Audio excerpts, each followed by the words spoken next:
Huwag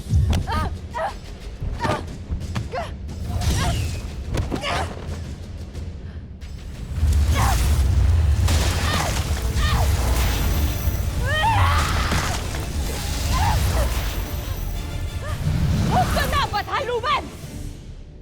Huwag mo nang saktan ang aking ada!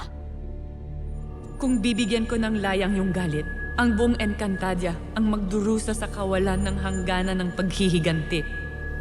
Si Gaia ay hindi bibigyan ng pangalawang buhay, pagkat meron siyang sariling landas na tatahakin. At si Mitena ay hindi rin hahatulan ng iyong galit, kundi ng kaayusan ng Devas. Huwag ninyong gawin alipin ng iyong sugat, ang kabuuan ng Lireo. Hinayaan mong yurakan niya ang ating lahi. At ngayon humihingi ka ng kapatawaran. At walang kapatawaran ang lahat ng ginawa ninyo kay Aquila at kay Gaia. Hindi kapatawaran ninyo ang aking hinihingi, kundi ang pagtalima sa batas na higit pa sa ating lahat.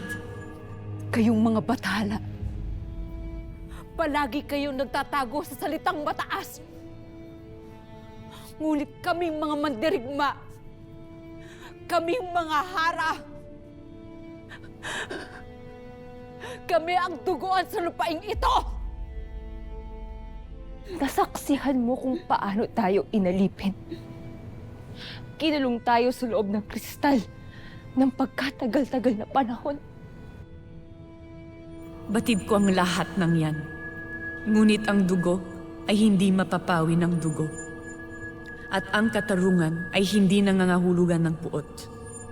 Ang mga sangre at hara na nangingibabaw sa galit ay hindi tunay na sangre at reyna, kundi anino ng kaniyang mga kaaway. Isa-isip at puso ninyo ang mga aral na ito bago pa mahuli ang lahat.